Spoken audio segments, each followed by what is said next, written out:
On this episode of Games and Grub, we review Call of Duty Black Ops and Fruity Pop-Tarts.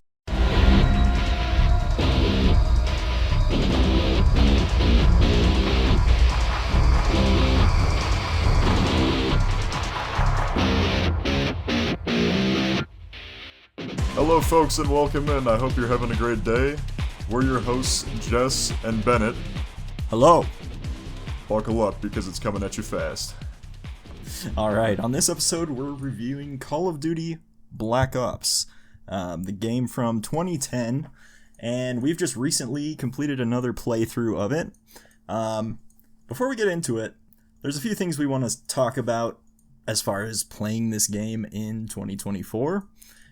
For one thing, we played on Steam, and what are your thoughts about the cost of this game?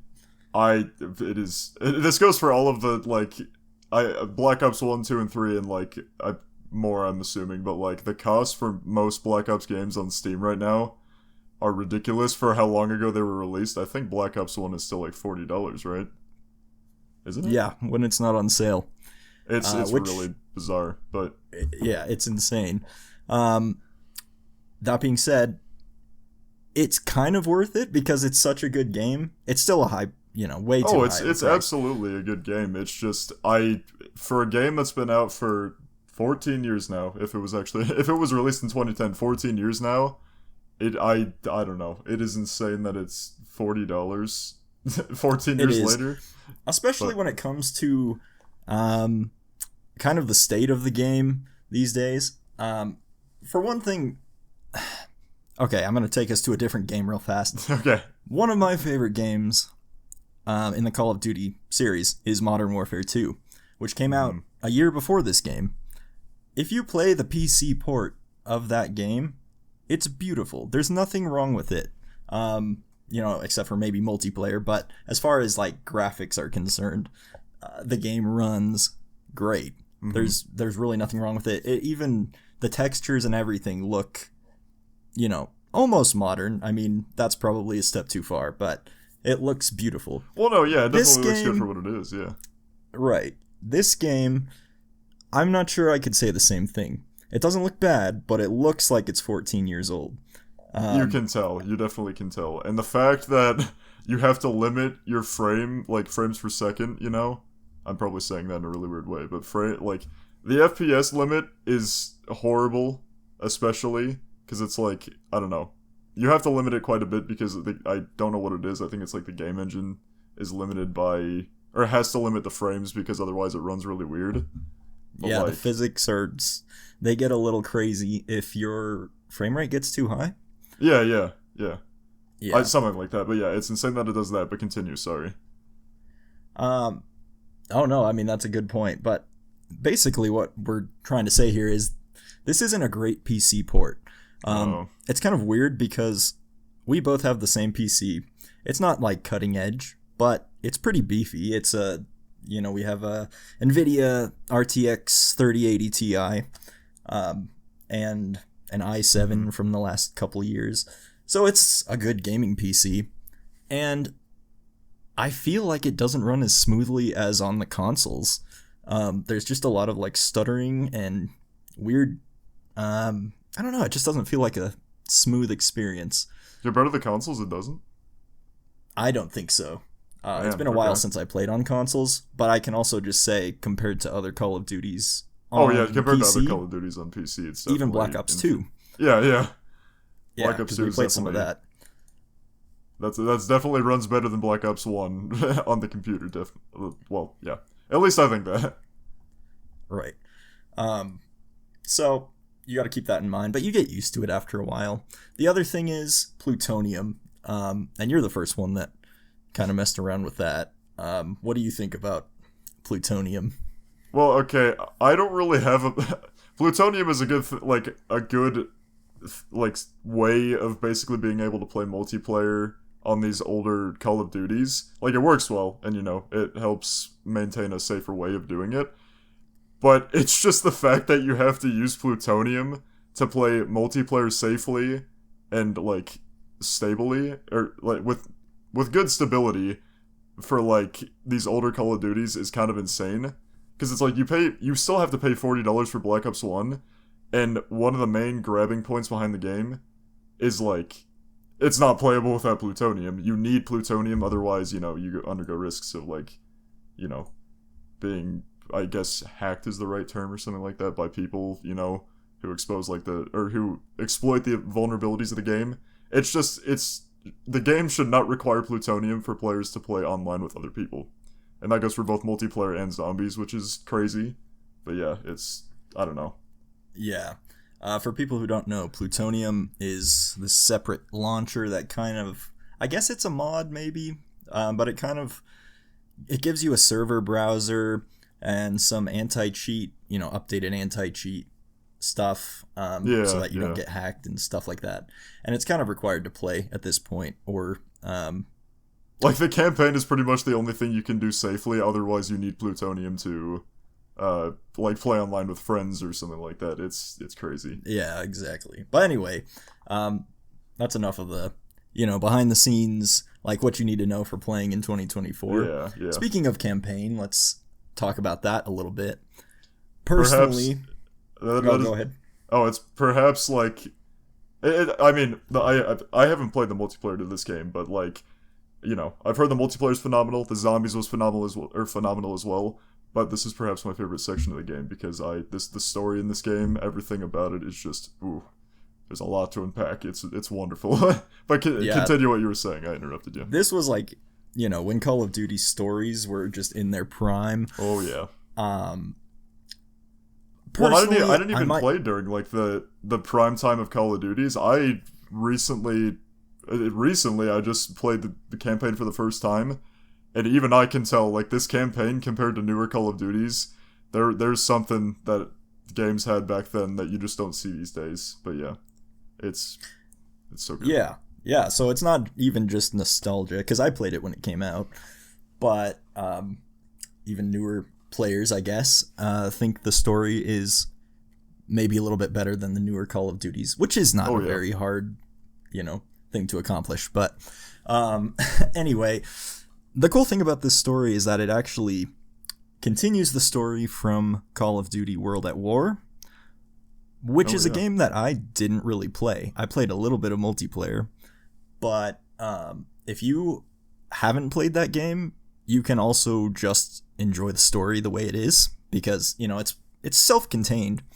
There's one important character from World at War.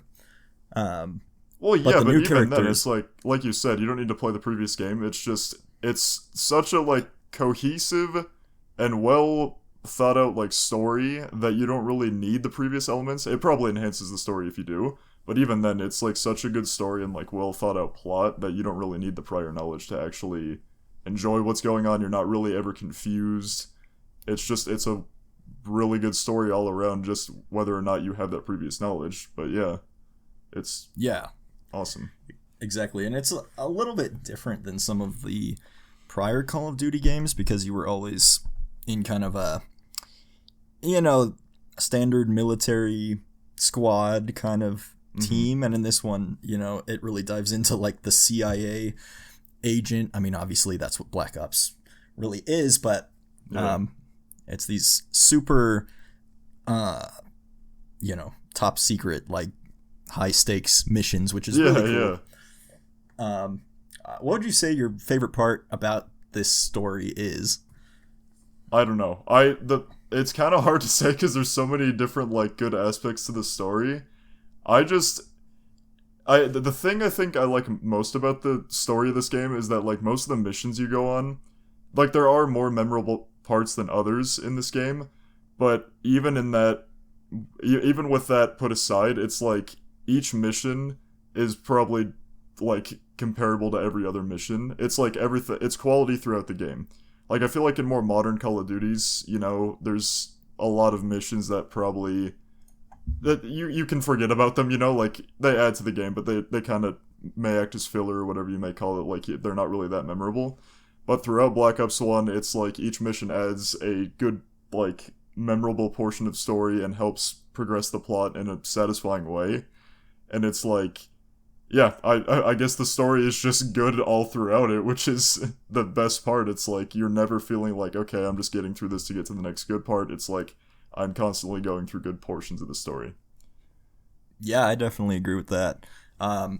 In some of the newer Call of Duties, for example, like Modern Warfare 2 specifically, the remake, or reboot, whatever you call it, Yeah. there are just missions that feel like they get in the way of the experience. Like, for example, there's one where you have to do a lot of crafting rather than combat. And Yeah, it aren't just you like feels sneaking through like a town when you're doing that or right. something? Yeah, you're I sneaking never through a played that campaign, town, so I don't. trying not to get spotted. You're trying to like build, you craft these like little distraction things, and it just doesn't feel like Call of Duty. It just takes you out of the experience when you have to like run around and find these different components to craft something and go into your menu and make it, when you just want to be in like some, blood pumping combat, trying to get something done. It just doesn't, Yeah. I don't know, it doesn't fit as well. But that's Well, not yeah. how this game is, which is, what you were talking about. Every piece of it feels like it belongs there, and it advances the story. And the story itself is really good too. But go ahead.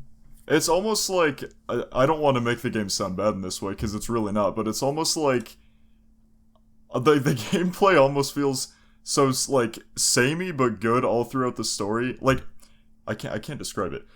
Every mission has like the same core mechanics, like same combat experience, but it's so addicting and put together well that you don't mind doing that because you're doing it while living through like a really entertaining story and like with really cool like environments and characters that you interact with, that like I feel like the gameplay that's just good doesn't really need to be changed. It's just something fun for you to like do as you experience the story, which I don't know if that makes the game sound bad, but it's like it doesn't really need to change up the gameplay because it's already good, and given that you're going through different story elements, you don't really need to change it up because the story's changing and you're just kind of using that to have fun as you explore the story, you know?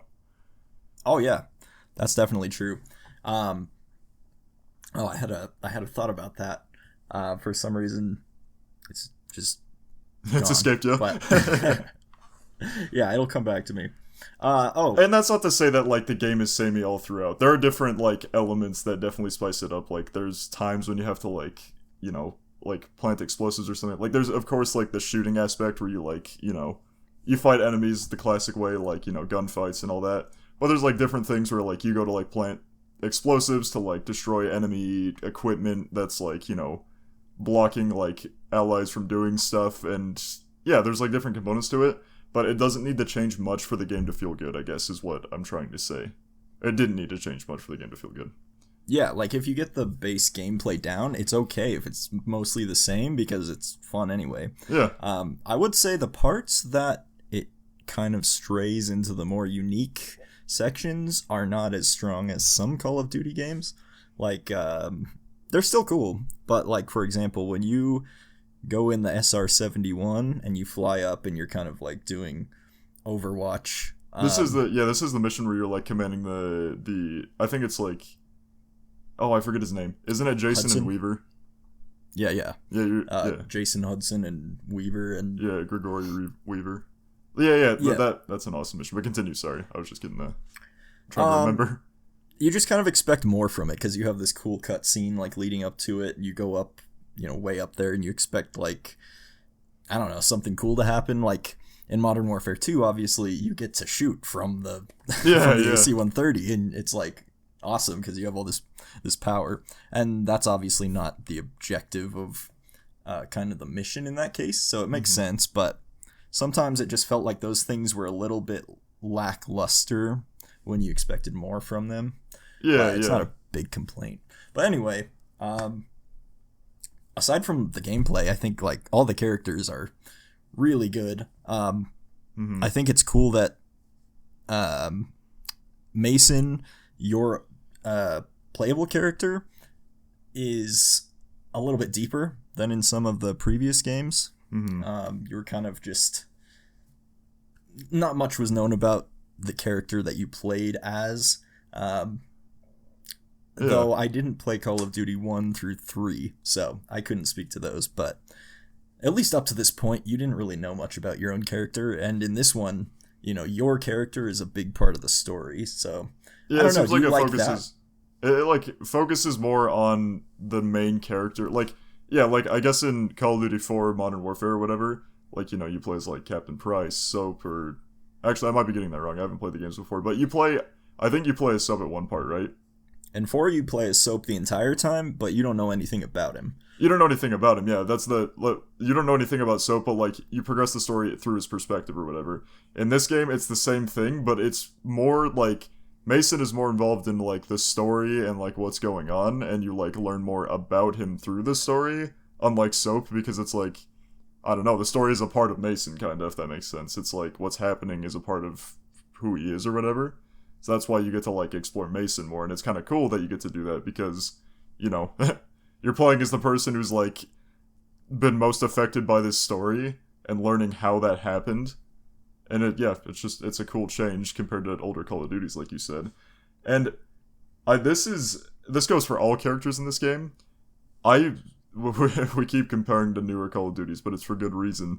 I feel like the characters in older Call of Duties, like Black Ops 1, have a lot more genuine character compared to the ones in newer Modern Warfares, because, like, I don't know what it is, but I almost feel like all of the characters in, like, the new Modern Warfares, like Modern Warfares 2, or the reboot of Modern Warfare 2, like, there's, the characters in those almost feel like they're trying to be in, like, an action movie, and, like, it just doesn't feel genuine, whereas in, like, Black Ops 1, all of the, like, classic Modern Warfares, that like characters and their like attitudes and personalities are like genuine and believable and like are compelling. And yeah, I don't know, Mason is definitely in that category. Everybody in Black Ops 1 is in that category. I don't understand how newer Call of Duties can't get that, but this is a prime example of how to do characters. Yeah, because they still have like tons of personality in these older ones, but it's not like beyond belief. You know, it still fits the situation that they're in. Mm-hmm. It's like we haven't hit the Nicki Minajification of Call of Duty yet, and so they're still taking it somewhat seriously, which is good. But the other thing is, you also have such a good character, Frank Woods, which he's like very cool and also kind of the comic relief sometimes, which really helps in, you know, such a dark and, I said it earlier, but like high stakes kind of campaign. It helps balance things out a little bit. So, it does, and he fills the role so well because like you said, he's cool and he adds like comic relief at times, but it's like he fits it so well because if you compare it to like newer Call of Duties, I feel like cool almost it means you have to be like trying to like be cool, like, you know, I don't know, like I'm the tough guy or something, you know, like because yeah, in like the newer Modern Warfares, Captain Price, he's still a cool character, I think he is, but I haven't played the like classic Modern Warfares either, but like I can tell that original Price, I know for a fact that original Price character is better than the newer ones. Not to say that the newer one is bad, I just know that the Price, like the older Price, is better because it doesn't feel like he's trying to be cool, but he is, because it's just it's a genuine character, like, you know, he's genuine in his role, whereas like the newer Price, I feel like it's almost coming across as like I'm a tough guy, I'm meant to be here or something, I don't know. Yeah, I don't know, there's something, I think the actor for the new Price does a good job, but it's just, I don't know if it's the writing or Yeah, it very well could be the writing, yeah. I'm not totally sure, but it just doesn't have the same feel that it used to in some of these games around like the peak of Call of Duty, which I would say, 2007 to, I don't know, when did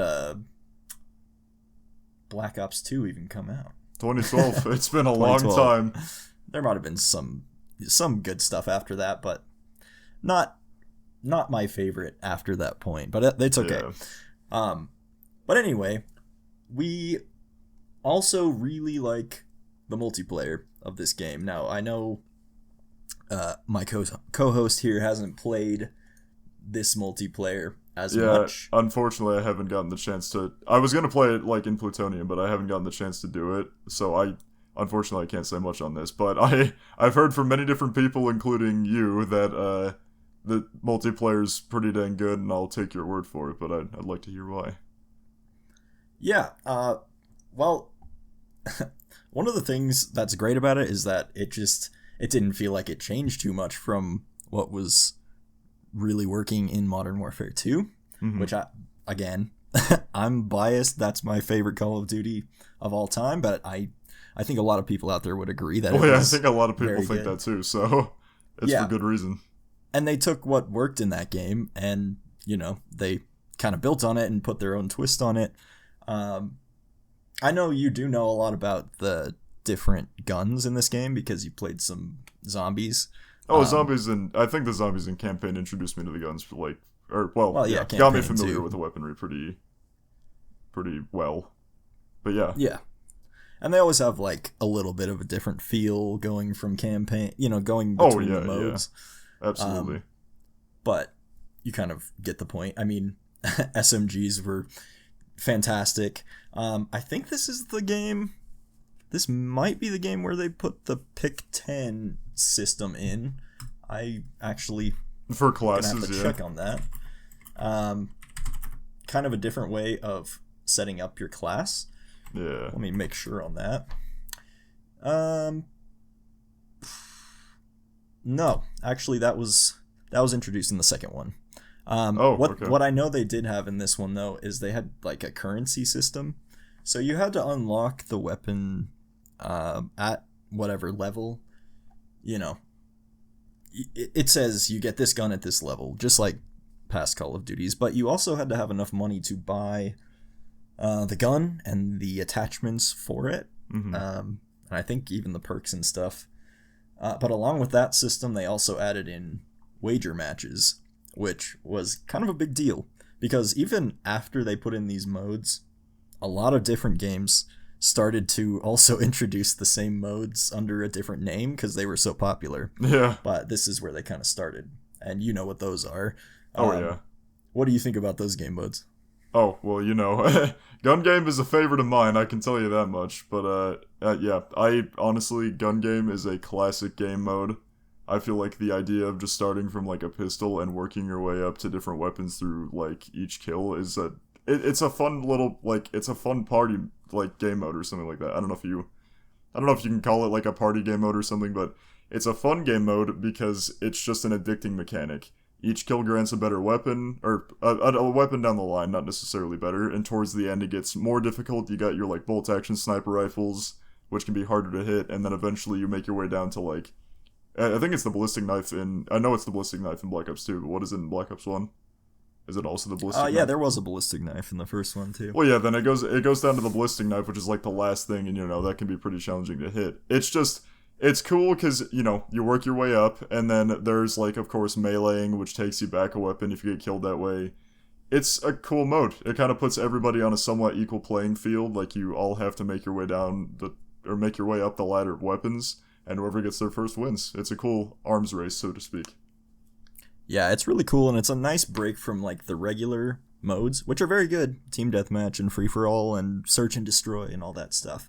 Like, it's all there, and very good. But sometimes you just want to, like, have a bit more of a casual game. Yeah. Although, in this, when you're playing for money, it actually wasn't that casual. It felt like it was more competitive, yeah. Yeah. But, there was Gun Game. There was One in the Chamber, also one of my favorites. Yeah, another good one. Very good one. Because it just felt, like, so intense. Like, you had to hit that shot or you were just toast. It makes the shots feel all the more important because you have, as the name implies, one in the chamber, so... Yeah. It's just, once you hit that shot, satisfaction beyond belief. So there's that one. Sticks and Stones, I didn't play as much. Still fun. And then, what did they call the last one, where you just kind of cycle through the guns? I'm not too sure if this was in Black Ops 1, but Sharpshooter, I think, is the fourth one that was in Black Ops 2, and I think it's basically... Everybody just has the same weapon, and after a certain amount of time, you swap to a different weapon, and it just goes like that throughout the entire game. I think that's what it was. Yeah, I think it's called Sharpshooter. I could be completely wrong on that, but... Okay. Yeah, I didn't play... The ones I played the most were Gun Game. and one in the chamber. Mm-hmm. But yeah, it has all the classic modes that you would expect from Call of Duty. And the maps also very good. This is when I felt like the maps were still creative and it didn't just seem like every map was the same thing with a different skin on it.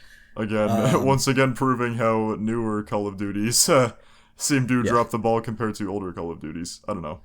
Sorry, I'll stop saying that. We're just not big on the newer Call of Yeah. Duties. Especially the multiplayer, because it just feels so shoehorned in, and it's just kind of It's not like the just worst a way thing. to promote Warzone. Yeah, it's by no means the worst thing you'll ever play. Like, Call of Duty is still passable. There is still some fun to be had. But as of, like, newer Call of Duties, I don't really think... It's not my go-to game. Like, I probably could find some enjoyment on it, but I'm not going to actively seek out Call of Duty to play, because, like, Warzone 1 felt good. It's fallen off. Multiplayer compared to, like, Black Ops 1 and Black Ops 2 has definitely fallen off. So, I mean, yeah, I don't know. They're not... they sound really bad to what we're comparing them to, but, like, they're okay, just they're not as good as their older counterparts. But yeah. Yeah.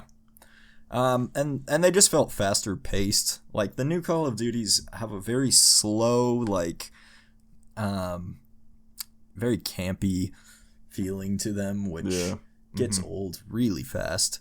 And these just weren't like that. You know, there were campers, but it just felt like everything was more active and more intense, which is more fun. And the thing that's too bad is it doesn't feel like there's a lot of games like that today that just really nail that feeling like these older ones did. But you know, thankfully we can still play these for now using things like plutonium, so that's good. Yeah. Unfortunately we have to use plutonium, but fortunately there are things like plutonium that we can use. But when it comes to the general gameplay of classic modes like free for all and team deathmatch, how did that go? I guess, how did that feel? Like, were the weapons good did they feel like good in those modes? Did they feel, I don't know. How did it feel? How did those, like, classic game modes of Call of Duty feel? Oh yeah, the guns felt great. I'd say the best thing about it is that, like, the community was still there, and it, you know, someone would be like trash talking your mom on the mic, and then you could just get into a battle, you know, prove who really has it. Yeah. And, you know, again, the maps, like, I can't even remember the name. The one that in Black Ops 2 turned into, like, a movie set or something. You know what I'm talking about? No, I actually Was that don't Black know. Ops 3? Anyway. It It was like a firing range, basically. But, yeah, so many memorable maps. The guns all felt great. You know, I think SMGs kind of dominated as usual, but there were some good assault rifles like the FAMAS, the Galil. I'm trying to remember on the snipers. I don't remember doing as much sniping in this game, but I was never very good at it either, so. And then the kill streaks were cool too. You had like the little RCXD. That was just a really creative kind of way to switch it up from the kill streaks that we had before, because it was usually just air support. Oh, yeah. You know, there was some other stuff, but that was definitely a cool one, and they kind of stuck with that going forward in like various forms. Well, yeah, were score streaks introduced in Black Ops 1, or was that a Black Ops 2 thing? Because kill streaks, if I'm not mistaken, were you have to stay alive for kill streaks. Score streaks, you don't, right? Right. And I don't think those were in Black Ops 1. I think that was kind of a Modern Warfare 3 thing. I gotcha. And then it, you know, kept on from there. But I could be wrong about that. I gotcha. But yeah, overall, it was just such a good experience. I wish that the player count was a little bit higher, and I'd probably go back and play that one more. But anyway, unfortunately, it's just kind of dying. It's an old game, and that's the way it goes. Yeah, that's the I'm still holding out hope that maybe the next Black Ops will actually recapture that magic. From what I've seen, it seems like Black Ops 6 could have some potential. I'm not saying, like, I'm still very skeptical, but it seems like it could be good. It seems like there might be some stuff there, because, like, it seems like they've been interacting with the community a lot more, and, like, it seems like they put a lot more effort into what they've been doing, but we have yet to see. So, I'm probably going to wait to buy that game, but I'm cautiously excited for it. Yeah, we'll give it a chance for sure. We both liked Vanguard, or not Vanguard, excuse not me. Vanguard. No, disgusting, not Vanguard. Cold War. I don't know why Vanguard always comes to mind, but that was Cold War. We actually enjoyed the multiplayer of Cold War. That was the first multiplayer game that I played, yeah. I'm sorry, I keep talking over you. No, you're good. Sorry. It was the first multiplayer Call of Duty that I played. I had done, like, split screen of Black Ops 2, but that is the first game that I actually did online multiplayer casual, like, more than just once. Like, I actually got into it, and yeah, it was pretty dang good, but continue. I interrupted you there, that's my bad. No, you're good. It just felt somewhat similar to that old feel, and it definitely had a lot of problems, don't get me wrong. It felt a lot closer than Modern Warfare 2019, which is the game that came out before it, obviously. Mm-hmm. So it was nice to see them get some of it right. Yeah. But I'm hoping they can get a lot closer this next time. Yeah. Such a good game. Well, yeah, like you said, it's probably not, like, the best Call of Duty, but it's good. It was good for what it was, you know. It wasn't amazing, but it was just a good game. Yeah. Yeah. So we've taken you through the campaign and multiplayer, and now it's time for our halftime Grub review. And as I said earlier, today's food of the day is actually a food category. It's Fruity Pop-Tarts. Specifically Fruity Pop-Tarts for a certain reason. I can assure you that not all Pop-Tarts... Well, the one reason is that Fruity Pop-Tarts are on another level compared to, like, the non-fruity ones, if that makes sense. I don't know. They're two very distinct categories, and we'll get into that in a second. But, like, I don't know. Yeah, Fruity Pop-Tarts, which we'll be talking about, I think, mainly, like, strawberry, blueberry, cherry, and I think we had, like, mixed berry one time, right? I think mixed berry is one. I think that's right. Raspberry we had one time. I think there's even a grape out there, but I don't think I've ever tried it. I haven't ever tried that myself, but I'd be curious to try it. Yeah. Okay, or I'll try. I'll give it a shot. I just don't know if it sounds it may not be good. That might be the only bad fruit one. But in terms of Pop-Tarts, in my opinion, Fruity Pop-Tarts are perhaps the best category, with the exception of the brown sugar cinnamon Pop-Tarts. Those are the top tier Pop-Tarts. Brown sugar cinnamon is in that group as well, but Fruity Pop-Tarts take the top. A lot of people like the, like, desserty ones, like I think there's hot fudge, there's s'more, there's strawberry milkshake or something. In my opinion, Fruity Pop-Tarts are much better than those all day long. And I don't know if people like toast the dessert ones, maybe they're better that way, but I'm a guy that likes non-toasted Fruity Pop-Tarts. That is, like, the best way to eat them. Maybe toasting them is good, but that is the way I've ate Pop-Tarts, and fruity ones are the best way to do it. What do you think? I went on kind of a tangent there, but that's my opinion. No, I know.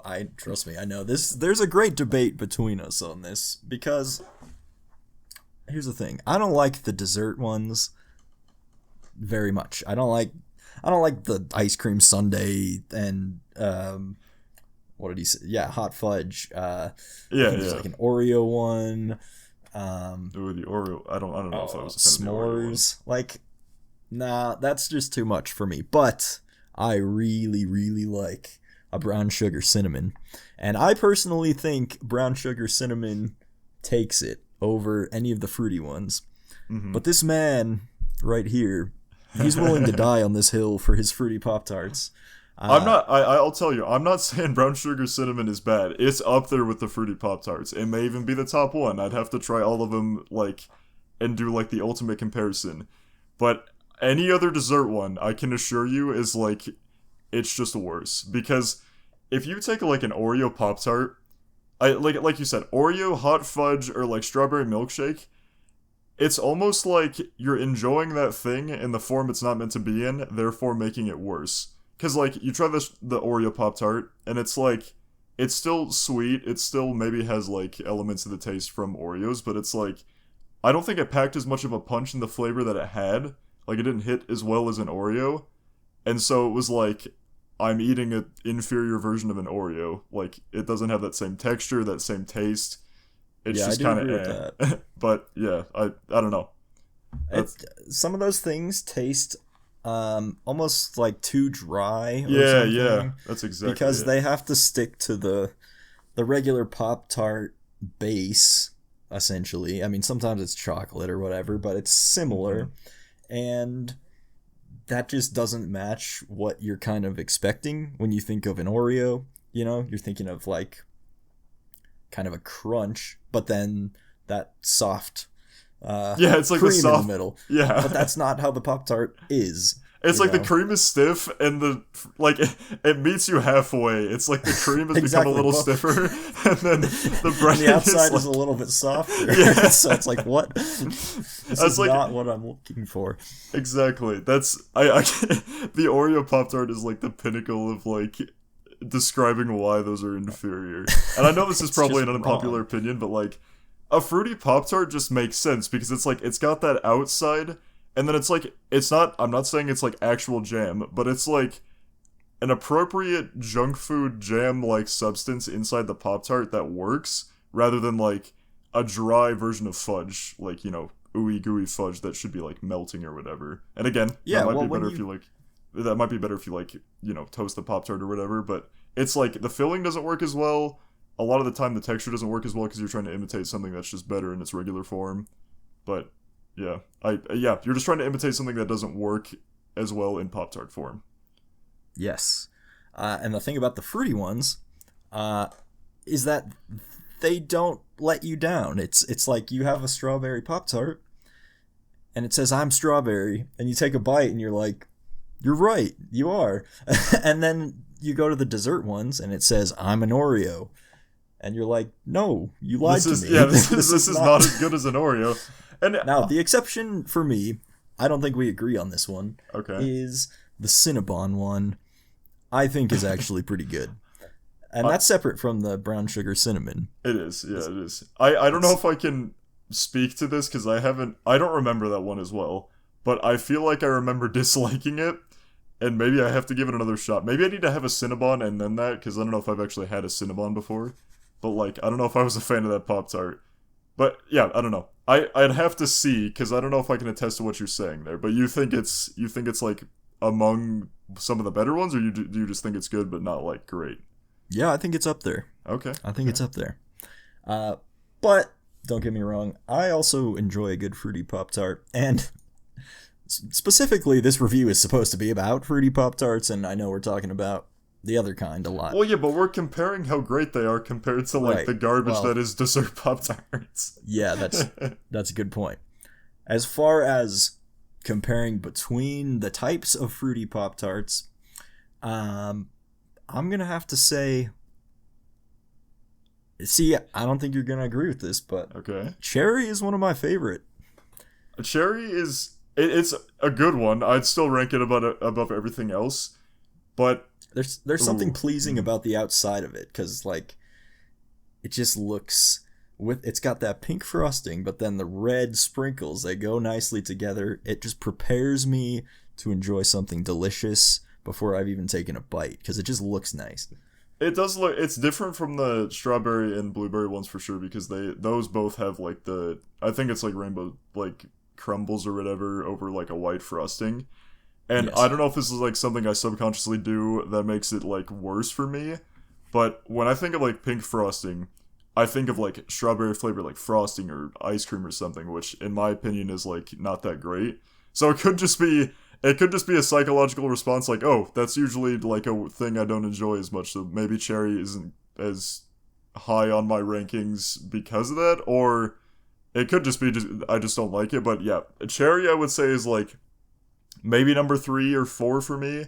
I'd have to try raspberry again because that's one I had recently, and I don't know where that lands. But it's like top 4 for me at the very least. Strawberry and blueberry will never be replaced. Those are like the absolute best Pop-Tarts, like best creations in that line of products. Yeah, those are the best. I don't think it'll ever be replaced, but I think cherry is definitely up there, just not the top. I don't. Okay. Yeah, it's pretty good. I don't know where I'd put brown sugar and cinnamon, but yeah. Oh, okay. I'd have to think about someday, that one, but we might have to do like a tier list of just all the Pop-Tarts someday. And we're gonna have to try a bunch because we haven't had like, I think there's Fanta. We did try Fruit Loops. Not a winner in my book, but we tried it. That's one where it actually did work, and I'm pretty sure it's just only because it was fruity. Oh, you liked that? I think I did just because it was fruity, but that's probably about the only thing. I mean, it was pretty close. It was like a filling, though. Like, why was it orange? I don't know. Well, are you sure it was orange? I'm pretty sure it was orange. It was either orange or red, but either way, I was like, hey, this tastes like Fruit Loops. It's in Pop-Tart form. It ain't half bad. I guess they get points for, like, yeah, it did taste like Fruit Loops. It's weird in a pastry for me, but... I want to touch on this really quick. This will be for another time, but I just want to touch on this really quick. You would think if a Fruit Loops Pop-Tart is somewhat good, you would think the Apple Jacks version is good. Ooh. Well, okay, I'm making it sound worse than it is. Oh, wait. I feel like I actually liked the Apple Jacks. Well, for me, apparently I just really like just cinnamon swapped for flavors. both of us. Yeah. I don't know. Well, I just think cinnamon works better in that kind of a... I don't know if it's breading. What do you even call it? Just pastry. Cinnamon works for it. The issue is I feel like Apple Jacks didn't taste like Apple Jacks while Fruit Loops tasted like Fruit Loops. Like, the Applejack one didn't hit as well as, like, it should have, whereas, like, the Fruit Loop one was a somewhat good imitator. I'm not saying, like, it was one for one, like, best creation there is, but it's like, I was like, yeah, okay, this tastes like Fruit Loops, it's pretty good. It just, I don't know. Yeah, that's true. The Applejack's one, it just tasted like cinnamon. There was no apple, I mean, it didn't taste much like the cereal, but I just liked whatever it was. But back to the fruity ones, I actually would probably put blueberry at the lowest out of the fruit flavored ones. Not that I don't like it. Really? Okay. But there's something about it that's just like not as good as the other ones. Although it's been a while since I tried raspberry, so that could. It's been a while. I don't know. I feel like I feel like I should try raspberry again, but at the same time, if I don't have good stuff to say about raspberry right now, then I'm guessing it was probably not one of my favorites. Like I said, it won't top blueberry and strawberry, but like, I'm guessing cherry is probably better than raspberry if I'm not having too much to say about it. But yeah. I mean, maybe trying it again would be good, but yeah, I'm not sure. So, we've got our proprietary Grub's rating here for each of the foods that we review. Oh, yeah. And I'm prepared to ask you now, what do you rate the category of fruity Pop-Tarts? What Grub rating would you give it? This is a 0 to 5 out of 5 Grub scale. It's difficult because my mind says like 5 out of 5, let's go. But like, in the grand scheme of food, it's gotta be like, I can't just say 5 out of 5, because, like, is that the best thing I've ever tasted, like, food-wise? And I'd say it's good, but I don't know if that's the best thing. So I'd have to say, like, either a 4 or a 4.5. I feel like a 4.5 is more on my scale, because it's, like, it's up there. It's pretty dang good. But is it the best thing? I wouldn't say so. It's not, like, best of the best, but it's up there. And what would you say your Grub rating is? How would you rank it? You're giving it a pretty high Grub rating. Yeah, I'm giving it a pretty high Grub rating. I love a good Pop-Tart, so don't get me wrong. Mm-hmm. I feel like, this rating that I give is going to seem low, but it's just because there's so many foods out there, and I gotta just, place it where it makes sense compared to all the things available out there. Exactly. I'm gonna give it a 3.5. 3.5? Okay. For now. Yeah, 3.5 Grub rating. So there we go. We average out to a 4 Grub rating for fruity Pop-Tarts. You'll have to let us know in the comments, or you can send us an email and let us know. What other do you Grub agree? What Pop-Tarts do you prefer? What other Grub, like he said, what Grub do you want to hear us debate next? And basically, any thoughts you have relating to Grub, we're all ears. Absolutely. This is Games and Grub. 50% games and Grub. It is half of the podcast, even though it's like 20% of the podcast. So, that being said, we're going to head right back into Black Ops with zombies. Because you know what screams Pop-Tarts? Zombies from Black Ops 1. Let's get right into it. Absolutely. This is going to be more your department. I've played plenty of rounds of Black Ops 1 zombies. You've probably played more of the maps, though. I'm going to let you give your overall take of Black Ops 1 zombies right here before we get into it. I may have played more maps, or may know more about the maps than you do. Actually, I don't know. I don't know if I can attest to that, because I will say Black Ops 1, while I have played a lot of zombies on like Black Ops 2 and Black Ops 3, Black Ops 1 is like a game I know less about the zombies, but I know a little bit about the maps through Black Ops 3, and I know that is a different experience. That's a different like iteration of those maps, because it's through Black Ops 3's system. There's, like gobblegums and stuff that changes it. But from what I have played Black Ops 1 a little bit, like the Black Ops 1 zombies maps and like gameplay and all that. And, there may not be like many Easter eggs like Black Ops 2 and Black Ops 3, which I enjoy doing. But like this is the like classic round-based zombies experience. Like they got some of the like considered the greatest maps and like most difficult maps. I feel like the atmosphere of all these maps is like really dark and grungy and like matches like the atmosphere of the mode. And I feel like it's such a like clean iteration of zombies, because like I feel like a lot of people found this like liking for this game mode in Black Ops 1, if I'm not mistaken. Like I feel like you used to like this game mode quite a bit, didn't you? Because you used to play Kino der Toten. Did you play any other maps? Did you play like Verrucht? Did you play well, I got the hardened edition of this game. Mm-hmm. So from day one, I had the code that lets you play the maps from World at War. So I gotcha. Okay. Like I said before, I didn't play World at War a whole lot, but I was able to get introduced to some of those maps in this game. That being said, I still didn't play those maps as much as I just played Kino, because my friends only had, the base maps. They didn't have the hardened edition, and so I think they could only play those ones. So we just played Kino der Toten a lot and a little bit of 5. And that's all we really needed. Well, no, yeah, because I mean, like, Kino der Toten is considered one of the most like classic and iconic zombies maps, just because of how good of a round-based map it is. Because it is extremely simplistic. I'm not saying that to make it sound bad. It's extremely simplistic, but it works in such a satisfying way because of that. Like, yes, getting to Pack-a-Punch or whatever is still simplistic. Getting to perks and navigating the map is a simple experience. But it's not completely bland. Like, you understand what you gotta do, where everything is, and, like, they're simple tasks.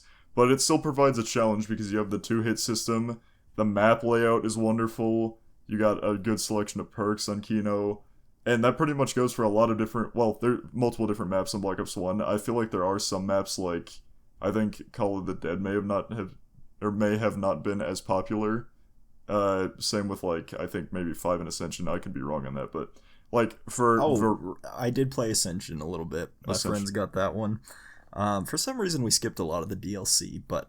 Yes, I just wanted to add, I did have a little experience with Ascension, though I was not very good at this, so didn't probably see as much of the map as I should have. Well, yeah. I mean, other than, like, the maps, the mode was, like, good. Like I said, I think some maps, which may have included Ascension, Call of the Dead, and 5 or something like that, there were some maps that were disliked. I could be wrong on those. But, the mode was good, and it shined on maps, especially, like, Kino der Toten, because, like, the map layout was perfect, so it, like, complemented the mode and made it a lot more satisfying, because, like, it made progression really smooth. You start off with, like, a really tiny, 1911 or whatever, and you work your way up by, like, hitting the box to get better weapons, buying perks to, boost, like, your health, your reload speed, and, other various different stats. And then you would work your way up to Pack-a-Punch to upgrade your weapons, and then you would just see how high of a round you could get to. it was a simple mode with simple maps sometimes, but it had like the gameplay aspects were just wonderful. Like the progression, like I just said, was cool. And each map featured different wonder weapons sometimes. Like the classic weapon from the box is the ray gun. That's like one of the most iconic ones because it's on like every map. It's a cool like space weapon or whatever. But like on Kino there was the thunder gun, which was that wasn't on every map, but Kino had it. So I love the thunder gun so much. A very cool. It's just a fun gun to use. That's kind of what was so great about zombies back then. Is like just the gameplay itself was fun. I'm all about the Easter eggs, and I think that's like really cool. But the gameplay was fun enough that it just it brought you in anyway without that stuff. And there were little hidden things on the maps, like I know in Kino there were the different film reels that you could find and play on the in the theater. Yeah, I think I have heard of that. I actually didn't know. I don't know too much about that because I didn't really get myself involved with that too much. But I can't even remember what that was for exactly. It might have had something to do with story. I don't know. Because I think they started introducing the Easter egg stuff pretty soon after that. But yeah, they did. Well, I think there was also the hidden Easter egg. song. Yeah, that's one of the other things about Black Ops 1 that is amazing. The Easter egg song. Well, the addition of Easter eggs is always cool. Like Black Ops 1 started to go into Easter eggs and stuff. Like there was of course the first mainline Easter egg on Ascension, I think is what it was. But on like I think almost every map there were Easter egg songs, and you found it the classic way by finding 3 of like the same item, I think, right? They didn't vary. I think they were like the same item across. Yeah. Like on one map there were 3 of the same item. But you would find those 3 items, interact with them, and then it would play a song. And boy, were the Black Ops 1 songs some of the best that have been in Zombies. Not to say that some like later games had Zombies maps with good Easter egg songs, but there are a lot of iconic ones from Black Ops 1. One of which is 115 from Kino der Toten, which is another reason why people love that map. I think there's another good one on Ascension. I think Verrucht also has a good one. I think it's like a lullaby for a dead man, if I'm not right, or if I'm correct. But yeah, I don't think I've heard that one, but there's a lot of good ones on different maps. Like Black Ops 1 did not miss with the Easter egg songs. But yeah, it's just the mode was so good because it was like a casual experience, but you could turn it into like a cooperative competition to get as far as you possibly could.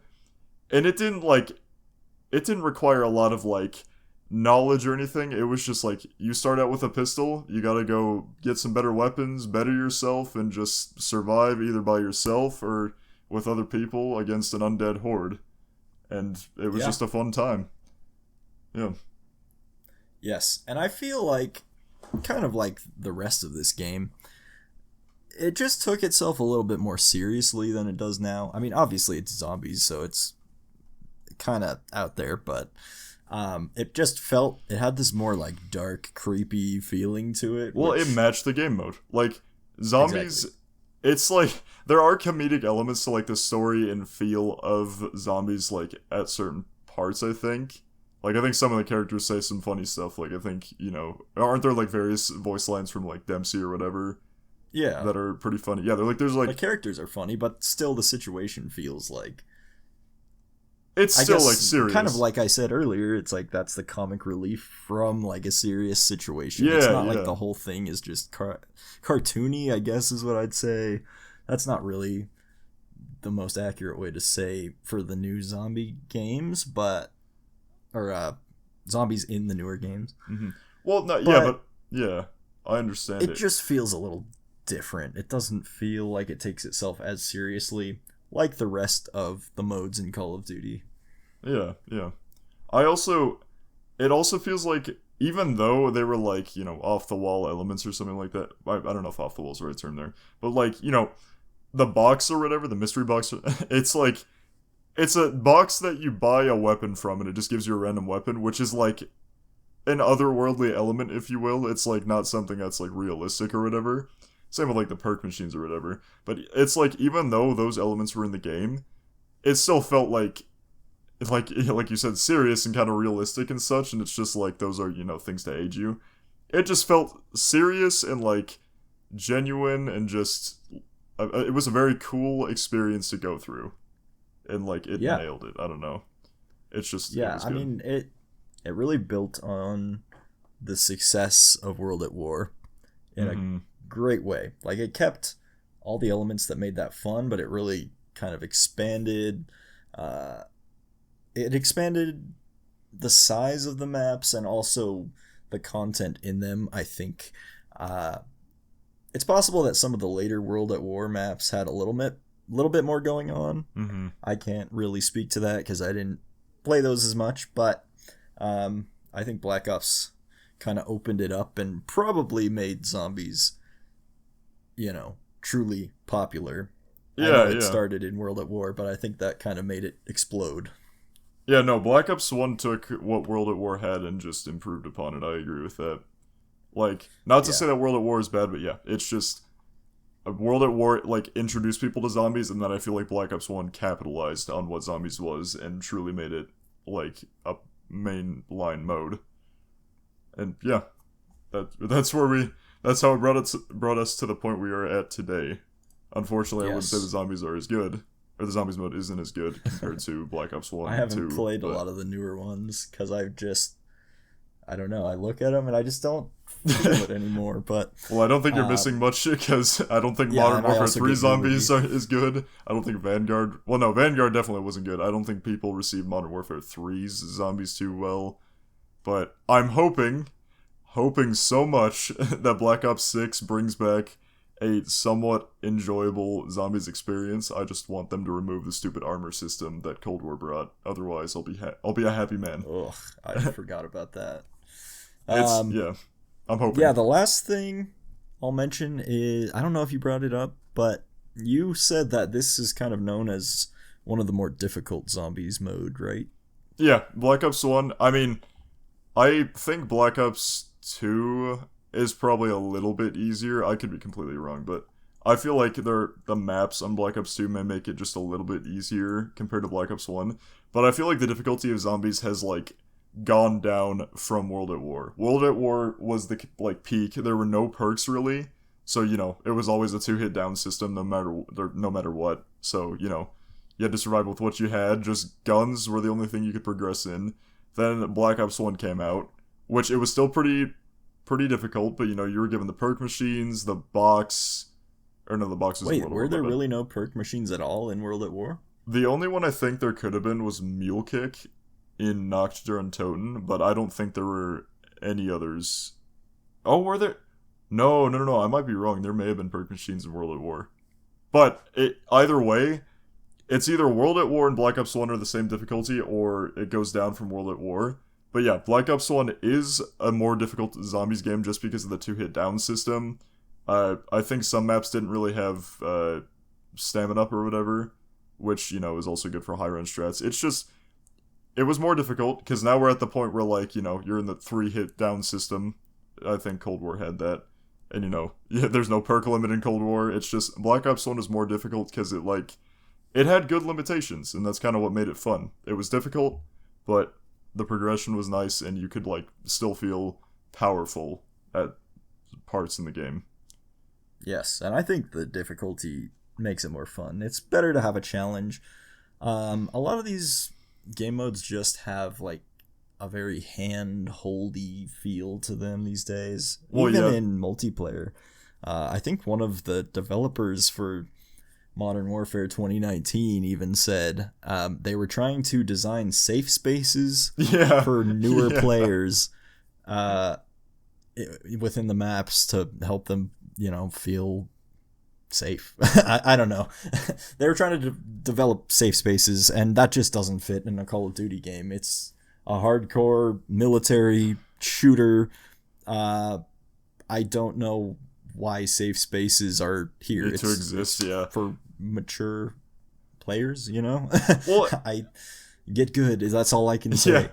I don't know if it's like, I don't know what it is, but like, if I'm not mistaken, again, I didn't play like multiplayer or zombies back in its like what we would call prime, but like, in Black Ops 1 and Black Ops 2, when you played zombies or multiplayer, either one, was there a tutorial to play the game? Like, did it introduce you to the game in any way? No. And did you still have fun playing the game? Yes. Probably would have had less fun if there was a tutorial. I don't know. Tutorials can be good, but because of how shoehorned they feel, like how forced they feel in newer Call of Duties, it doesn't feel good, because it's like you have to do it, and it doesn't let you explore the game for yourself. It almost feels like it's telling you what to do. And you're talking about specifically what mode? Oh no, I'm not talking about specifically one mode. I just feel like because if you're talking about campaign, there is kind of some tutorials. Well, no, but that's an exception, though. That's an exception. I feel like campaign kind of introduced it to you, but like I feel like in zombies and multiplayer, it's better that it wasn't, just because like you got to explore those mechanics for yourself. Even if they were introduced in the campaign, it's like, okay, we're not going to tell you what's going on here. We're just going to introduce, like, we're going to throw you in there. You may not have any idea as to what you're doing, but just have fun, explore, and you'll be fine. Like, it's what made the stuff good. It's a simple concept, too. It's like, they'll figure it out, you know? And if not, you got the tutorial in the campaign. Yeah. Just play that and you'll get the hang of it. But anyway, ladies and gentle gamers, if you have made it this far, you have reached the end of our first episode with us, and we want to thank you for joining us today. Yes, thank you so much. We're just going to give you a quick, overall take on this game, Call of Duty Black Ops. Buy it. Personally, probably my second, well, that's tough. I was going to make it like brief and, a nice way to end. Well, it's kind of hard to make a good thing brief. It's a pretty good one, that's what I'm saying. It's kind of hard to make something so good brief. It's just like, it's all around a good game. Every single mode that is in the game, Zombies multiplayer campaign, there is good stuff to be found in every single one. Unfortunately, for the multiplayer aspect of both the multiplayer and Zombies modes, you need plutonium. But like, if you can, with the workaround of plutonium, there's like fun to be had. There's still a lot of fun to be had in every single mode. One of the best stories in campaign, some of the best multiplayer gameplay from what I've heard, and I'd like to try it sometime. And a very, like, the classic Zombies experience from the Zombies game mode. It's an all-around good buy. I would buy it. Absolutely. And especially, I'd say, buy it when it's on sale. Yes. Yes, very much so. You'll still have fun for $40, but just because of some of the issues of playing this older game today, you'll probably get more for your money if you get it for $20 or something like that. I forget what we got it for, but I think it was 20 something. Mm-hmm. But yes, absolutely recommend this game. It's a ton of fun. And Fruity Pop-Tarts, go get yourself one, because they sure are good. And please let us know what you think, because I'm curious. It's probably a very unpopular opinion that that we think Fruity Pop-Tarts are better than most, but we'd like to hear your thoughts. Yes. Please, whatever platform you're on, go ahead and give us a review. Tell us what you thought. If you got anything you'd like to tell us, questions, comments, go ahead and leave those. We're going to be getting set up with an email, so you can send in your what do they call those? Listener feedback. I don't know. Something like that, yeah. You can talk to us, and we will talk back.